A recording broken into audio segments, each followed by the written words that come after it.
It's a pleasure for me as President of the International Astronautical Federation to welcome all you today to the concluding session of the Global Networking Forum for this ISC 2017, which has been a huge success. In particular, I want to thank Premier Wazaril, Minister Hamilton Smith, and Lord Mayor Hayes for their support and presence. Now, let me please introduce our distinguished speaker for today. Elon Musk is founder, CEO, and lead designer of SpaceX.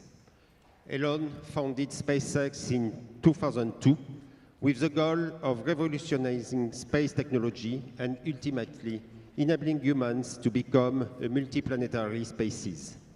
Today, he will provide an update on those plans first shared at ISC 2016 in Guadalajara last year. SpaceX has had a number of firsts, including the first private company to deliver cargo to and from the International Space Station, the first entity to land an orbital class booster back on land and on drone ships out of sea, and the first to refly an orbital class booster. In addition to SpaceX, he is also the CEO of Tesla Motors and chairman of SolarCity. Please join me in welcoming Elon Musk. All right. Hey. Thank you. Oh, it's just so good. All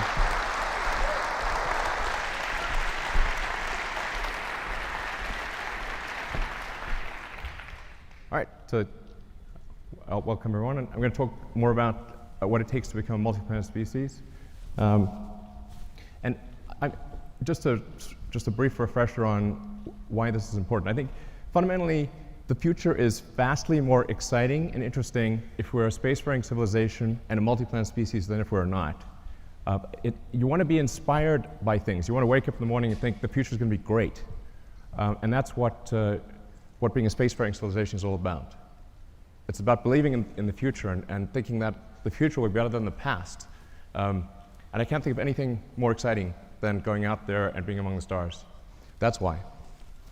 So let me go into more detail on becoming a multi-planet species. This is the updated design for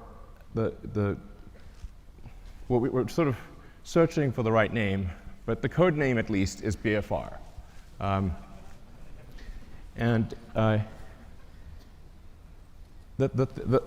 Probably the most important thing that I want to convey in this presentation is that I think we have figured out how to pay for it. This is very important. So, in last year's presentation, we're really searching for what the right way, how do we pay for this thing? We went through various ideas, Kickstarter, collecting underpants. These didn't pan out. But now we think we've got a way to do it, which is to have a smaller vehicle, still pretty big, but one that can serve one that can do everything that's needed in the greater Earth orbit activity. So essentially, we want to make our current vehicles redundant. We want to have one system, one booster and ship that replaces Falcon 9, Falcon Heavy, and Dragon. So if we can do that, then all the resources that are used for Falcon 9, Heavy, and Dragon can be applied to this system. So that's really fundamental. So let's see, what progress have we made in this direction? So last time you saw the giant tank, that's actually a 12-meter tank. And you can see the relative scale of it. It's 1,000 cubic meters of volume inside. That's actually more pressurized volume than an A380, just to put that into perspective. We developed a new carbon fiber matrix that's much stronger and more capable at cryo than anything before. And it holds 1,200 tons of liquid oxygen. So we we tested it. So we successfully tested it up to its design pressure. And then went a little further. So we wanted to see where it would break. And we found out where it would break. It shot about 300 feet into the air and landed in the ocean. We fished it out, but we've now got a pretty good sense of what it takes to create a huge carbon fiber tank that can hold cryogenic liquid. That's actually extremely important for making a light spaceship. The next key element is on the engine side. We have to have an extremely efficient engine. So the Raptor engine will be the highest thrust to weight engine, we believe, of any engine of any kind ever made. We already have now 1,200 seconds of firing across 42 main engine tests. We fired it for 100 seconds. It could fire for much longer than 100 seconds. That's just the size of the test tanks. And then the duration of the firing you're seeing right now is about 40 seconds, which is the length of the firing for landing on Mars. The test engine currently operates at 200 atmospheres, or 200 bar. The flight engine will be at 250 bar, and then we believe over time we could probably get that to a little over 300 bar. The next key element is propulsive landing. So in order to land on places like the moon, where there is no atmosphere and certainly no runways, or to land on Mars, where the atmosphere is too thin to land, even if there were runways to land with a wing, you really have to get propulsive landing perfect. So that's what we've been practicing with Falcon 9. So this is just a series of landing videos. I think these are quite mesmerizing. But we now have 16 successful landings in a row. And that's with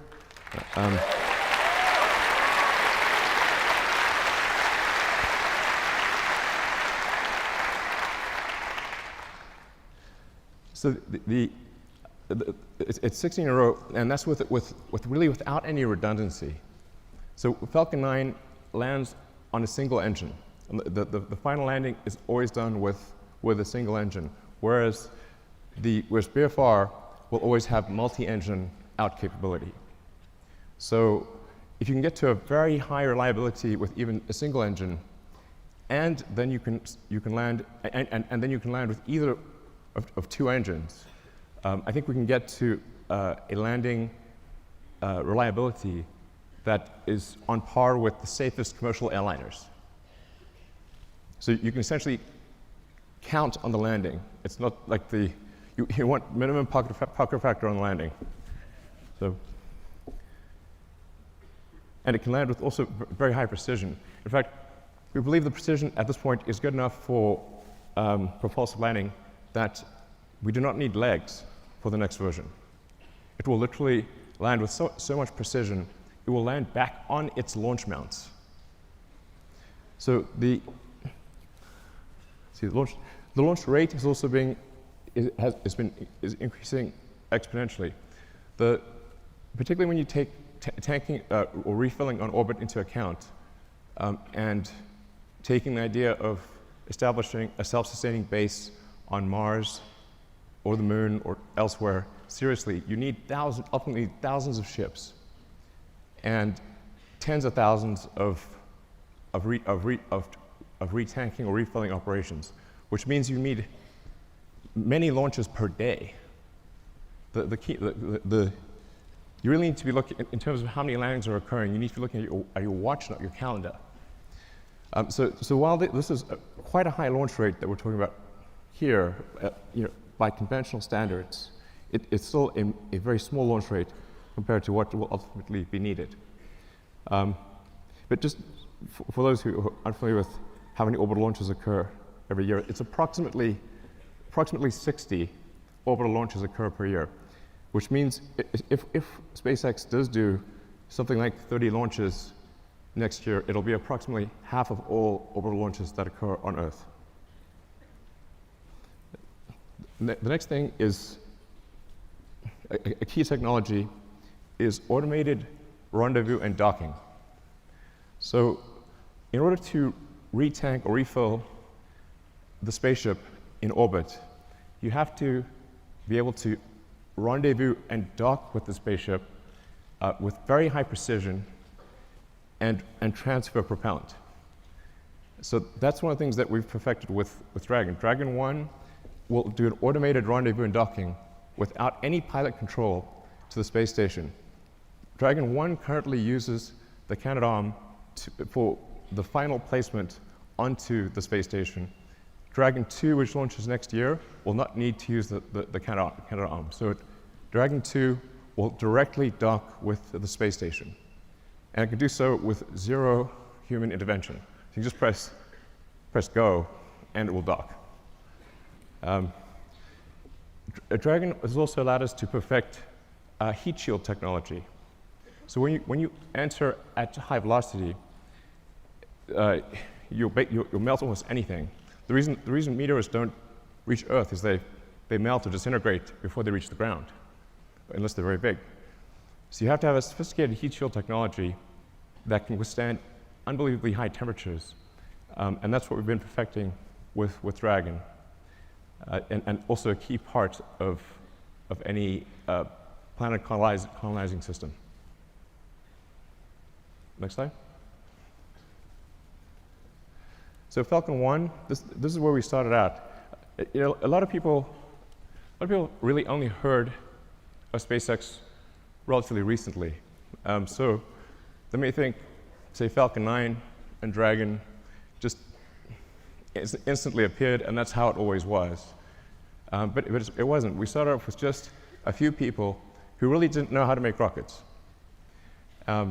And the reason I ended up being the chief engineer or chief designer was not because I wanted to, it's because I couldn't hire anyone. Nobody good would join. So ended up being that by default. And I messed up the first three launches. The first three launches failed. Unfortunately, the fourth launch, which was that was the last money that we had for Falcon 1, the fourth launch worked, or that would have been it for SpaceX. But fate liked us that day. So the fourth launch worked. And it's interesting, today is the 9th anniversary of that launch. So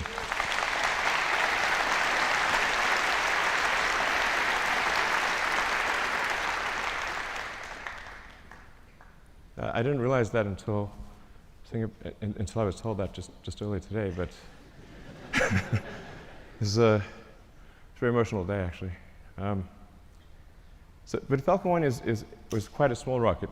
When we're doing Falcon 1, we're really trying to figure out what is the smallest useful payload that we could get to orbit. I thought, okay, something around half a ton to orbit would be able to launch, that can launch a decent-sized small satellite to low Earth orbit, and that's why we sized Falcon 1. But it's really quite small compared to Falcon 9. So Falcon 9, particularly when you factor in payload, Falcon 9 is many times more, it's sort of on the order of 30 times more payload than Falcon 1. And Falcon 9 has reuse of the primary booster, which is the most expensive part of the rocket, and hopefully soon reuse of the fairing, the big nose cone at the front. So we think we can probably get to something like somewhere between 70 and 80% reusability with the Falcon 9 system. And hopefully towards the end of this year, we'll be launching Falcon Heavy, which is, Falcon Heavy ended up being a much more complex program than we thought. It sounds easy. Let's show Falcon Heavy, actually.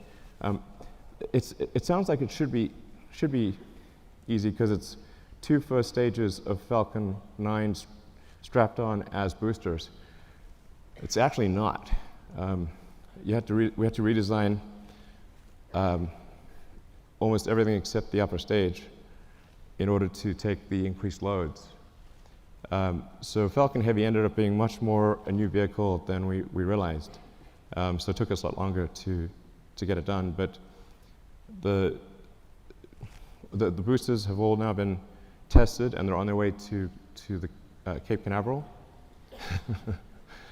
And we are now beginning serious development of BFR. So you can see that the payload difference is quite dramatic.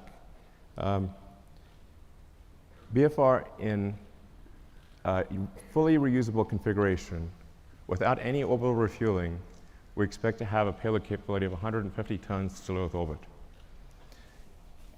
So, and that compares to about 30 for Falcon Heavy, which is partially reusable. Where this really makes a tremendous difference is in the cost, which I'll come to in some of the later slides. So let's go to the next slide. And by the way, so with BFR, you can get a sense of scale by looking at the tiny person there. It's really quite a big vehicle. Main body diameter is about 9 meters or 30 feet. And it consists of, the booster is lifted by 31 Raptor engines that produce a thrust of about 5,400 tons, lifting a 4,400 ton vehicle straight up.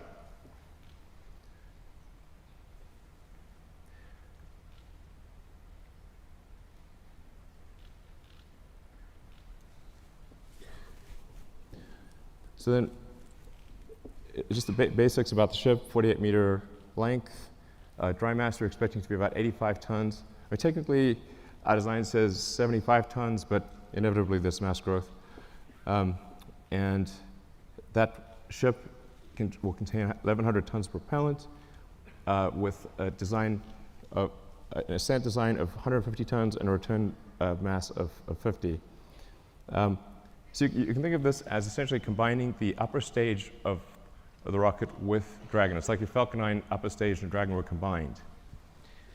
So I'll go into each of these items in detail, but you've got obviously the engine section in the rear, the propellant tanks in the middle, and then a large payload bay in the front. And that payload bay is actually 8 stories tall. In fact, you can fit a whole stack of Falcon 1 rockets in the payload bay. Compared to the design I showed last time, you'll see that there is a small delta wing at the back of the rocket.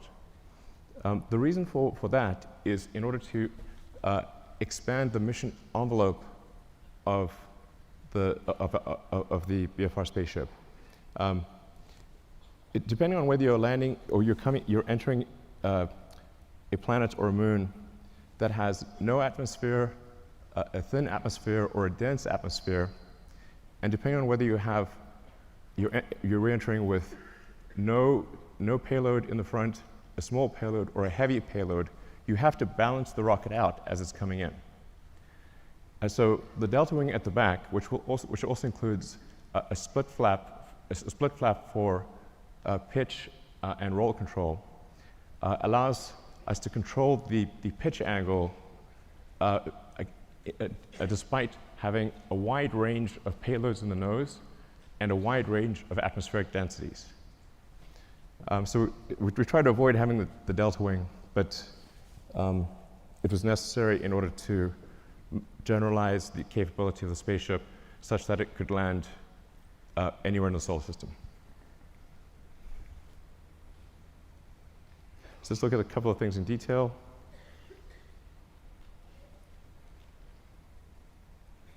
So the cargo area has a pressurized volume of 825 cubic meters.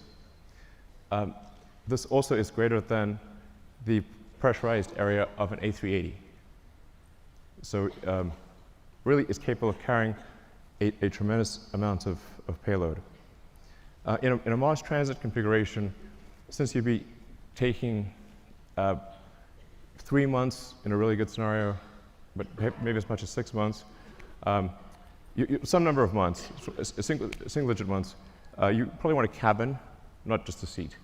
So the Mars transit configuration consists of 40 cabins, and it sort of depends on, you could conceivably have 5 or 6 people per cabin if you really wanted to cram people in. But I think mostly we would expect to see 2 to 3 people per cabin. And so normally about 100 people per flight to Mars. And then there's a central storage area, galley, and a solar storm shelter, entertainment area, and I think probably a good situation for at least BFR version 1. Then going to the main body of the vehicle, the center body area.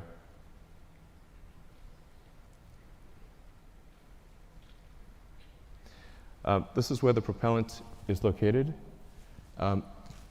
And this is subcooled methane and oxygen. So as you chill the methane and oxygen below its liquid point, you get a fairly meaningful density increase. You get on the order of 10 to 12% density increase, which makes quite a big difference for the propellant load. So we're expecting it to carry 240 tons of CH4 and 860 tons of oxygen. In the fuel tank are header tanks. So when you come in for a landing, your orientation may change quite significantly, so you can't have the propellant just slushing around all over in the main tanks. You have to have the header tanks that can feed the main engines with precision. So that's what you see immersed in the fuel tank. Then the engine section.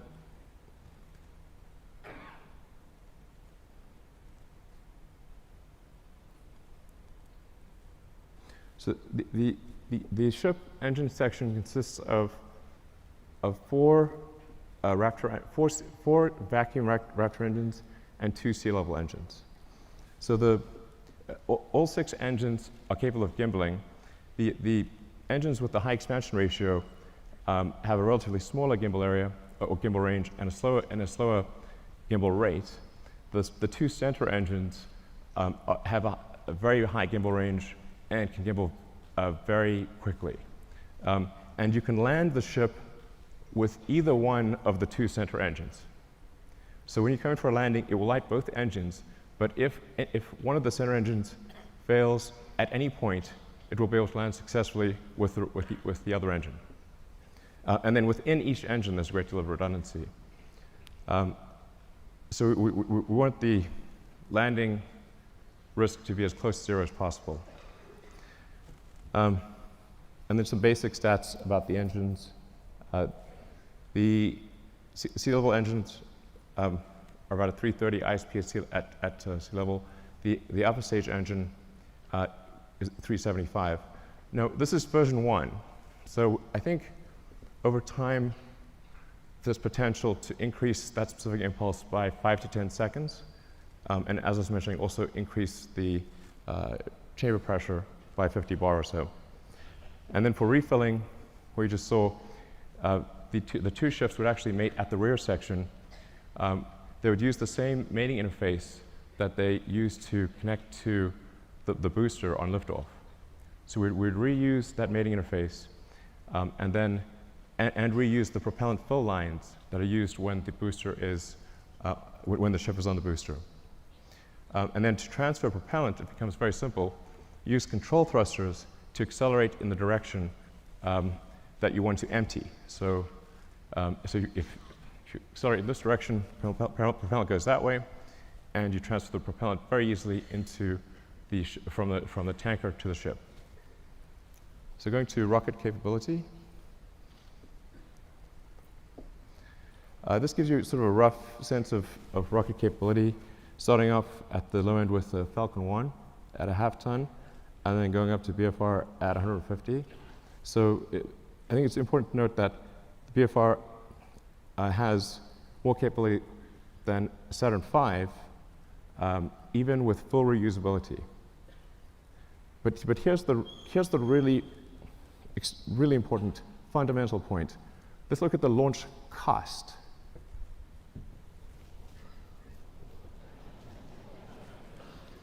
The order reverses.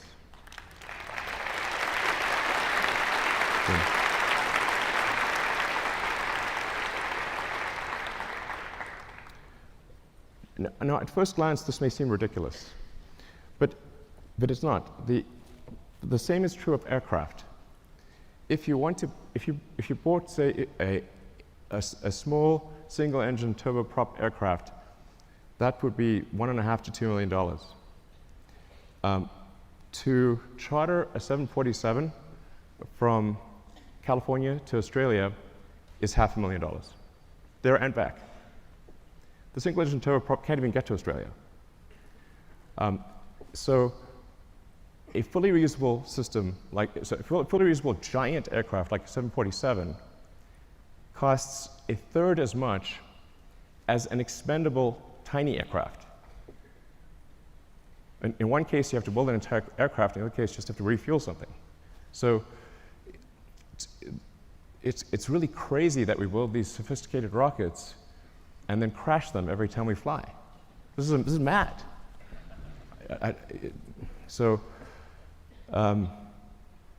Yeah, this is I can't emphasize how profound this is and how important reusability is. And often I'll be told, but you could get more payload if you made it expendable. I say, yes, you could also get more payload from an aircraft if you got rid of the landing gear and the flaps and just parachute it out when you got to your destination. But that would be crazy, and you would sell 0 aircraft. So reusability is absolutely fundamental. Now I want to talk about the value of orbital refilling.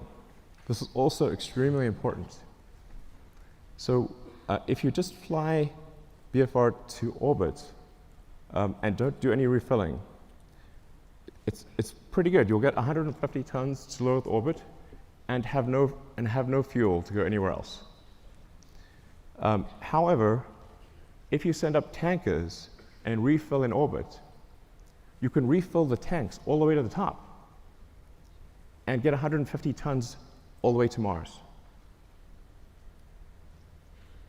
And if the tanker has high reuse capability, then you're just paying for the cost of propellant.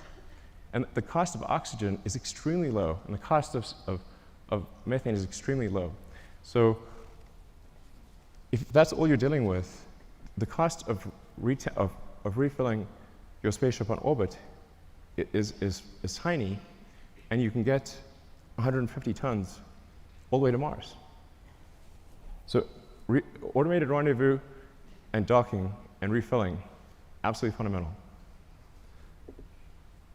So then getting back to the question of how do we pay for this system, this is really, as I said, quite a profound, I wouldn't call it a breakthrough, but realization that if we can build a system that cannibalizes our own products, makes our own products redundant, then all of the resources, which are quite enormous, that are used for Falcon 9 Heavy and Dragon, can be applied to one system. Some of our customers are conservative, and they want to see BFR fly several times before they're comfortable launching on it. So what we plan to do is to build ahead and have a stock of Falcon 9 and Dragon vehicles, so that customers can be comfortable. If they want to use the old rocket, the old spacecraft, they can do that, because we'll have a bunch in stock. But all of our resources will then turn towards building BFR. And we believe that we can do this with the revenue that we receive for launching satellites and for servicing the space station. So going into the satellites portion, the size of this being a 9-meter diameter vehicle is a huge enabler for new satellites. We can actually send something that is almost 9 meters in diameter to orbit. So for example, if you want to do a new Hubble, you could send a mirror that has 10 times the surface area of the current Hubble as a single unit. It doesn't have to unfold or anything. And or you can send a large number of small satellites. You can do whatever you like. You can actually also go around and, if you wanted to collect old satellites or clean up space debris, you can just use the sort of chomper over there and go around and collect satellites or collect space debris if you want. So that may be something we have to do in the future. But that fairing would open up and retract and come back down. So it enables launching of Earth satellites that are significantly larger than anything we've done before, or significantly more satellites at a time than anything that's been done before. It's also intended to be able to service the space station.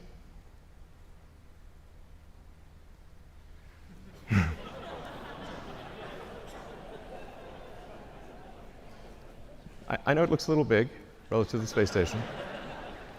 But the shuttle also looked big. So it'll work. Looks a little outsized, but it'll work. So it'll be capable of doing what Dragon does today in terms of transporting cargo, and what Dragon 2 will do in terms of transporting crew and cargo. So it can do the space station servicing. It can also go obviously much further than that, like, for example, the moon. Based on the calculations we've done, we can actually do lunar surface missions with no propellant production on the surface of the moon. So if we do a high elliptic parking orbit for the ship and retank in a high elliptic orbit, we can go all the way to the moon and back with no local propellant production on the moon. So I think that would enable the creation of moon base alpha, or some sort of lunar base. Yeah,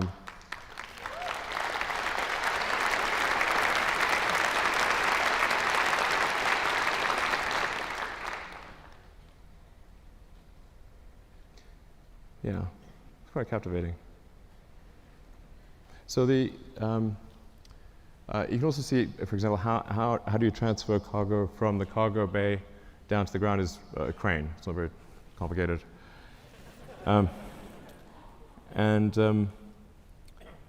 Yeah, but so this will enable the creation of a lunar base. And it's 2017. I mean, we should have a lunar base by now. What the hell's going on?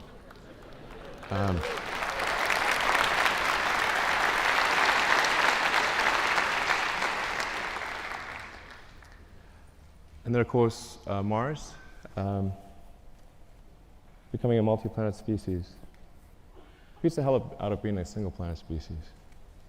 So, yeah, so we'd start off by sending a mission to Mars, where it would be obviously just landing on rocky ground or dusty ground.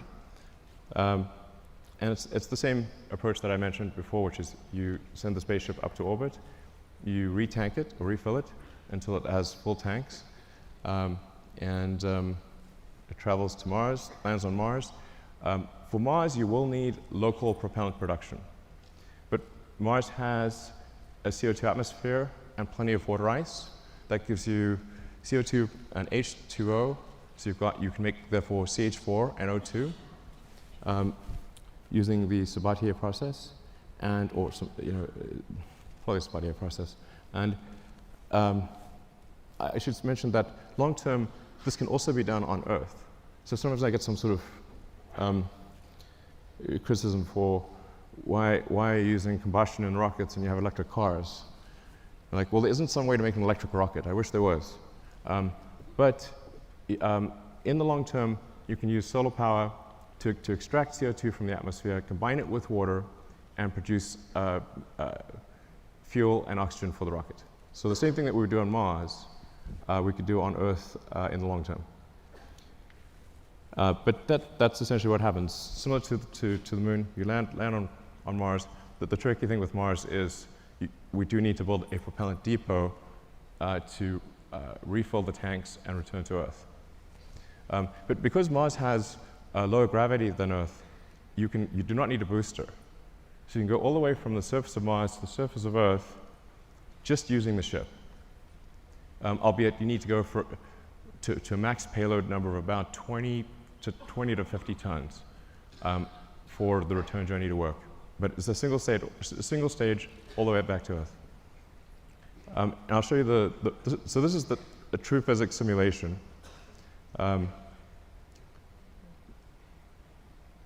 This will last about a minute.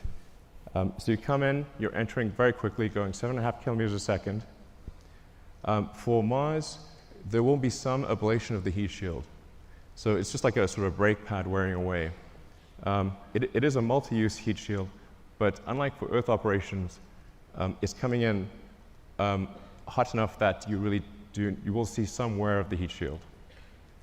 But because Mars has an atmosphere, albeit not a particularly dense one, you can remove almost all the energy aerodynamically.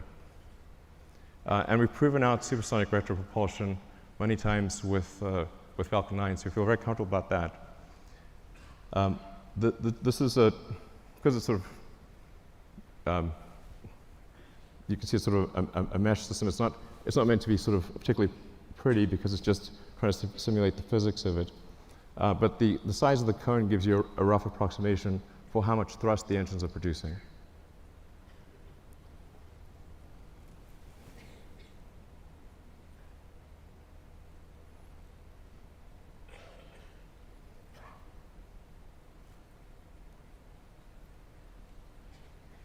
That's not a typo. Although it is aspirational. So we've already started building the system. The tooling for the main tanks has been ordered. The facility is being built. We will start construction of the first ship around the second quarter of next year, so in about 6 to 9 months, we should start building the first ship. I feel fairly confident that we can complete the ship and be ready for a launch in about 5 years. 5 years seems like a long time to me. Yeah.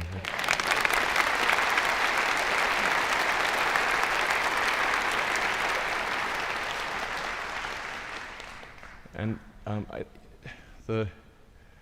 the area under the curve of resources over that period of time should enable this time frame to be met. But if not this time frame, I think pretty soon thereafter. But that's our goal, is to try to make the 2022 Mars rendezvous. The Earth-Mars synchronization happens roughly every 2 years. So every 2 years, there's an opportunity for to fly to Mars. So then in 2024, we want to try to fly 4 ships, 2 of which would be crewed, and 2 of which, two cargo and two crew. The goal of these initial missions is to find the best source of water. That's for the first mission. And then the second mission, the goal is to build the propellant plant. So we should, particularly with 6 ships, there have plenty of landed mass to construct the propellant depot, which will consist of a large array of solar panels, very large array, and then everything necessary to mine and refine water, and then draw the CO2 out of the atmosphere, and then create and store deep cryo CH4 and O2. Then build up the base, starting obviously with one ship, then multiple ships, then start building out the city, then making the city bigger, even bigger.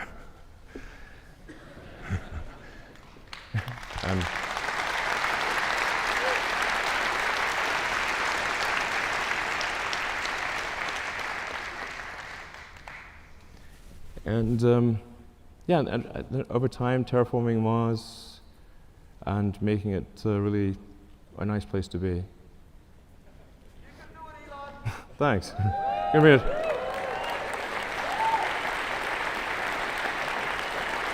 But I think that's quite a beautiful picture.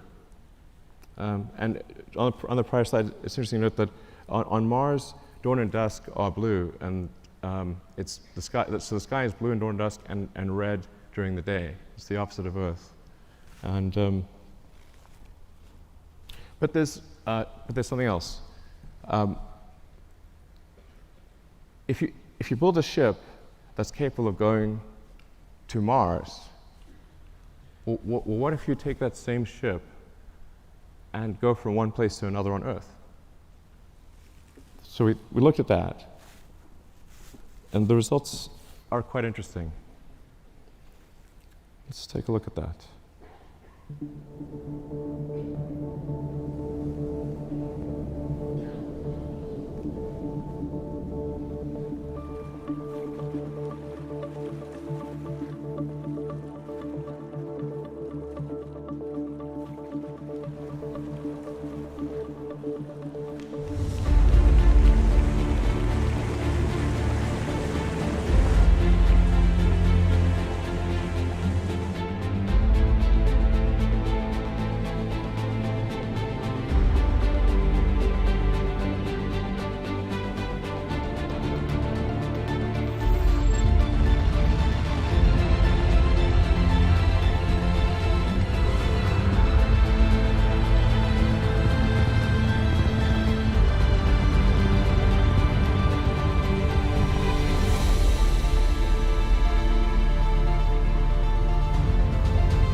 Traveling at 27,000 kilometers an hour, or roughly 18,000 miles an hour.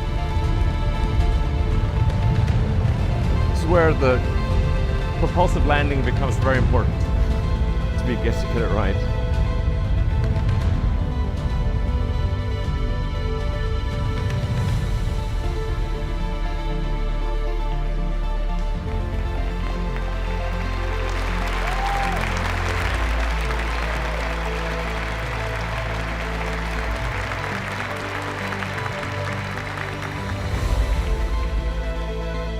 So most of what people consider to be long-distance trips would be completed in less than half an hour, which is...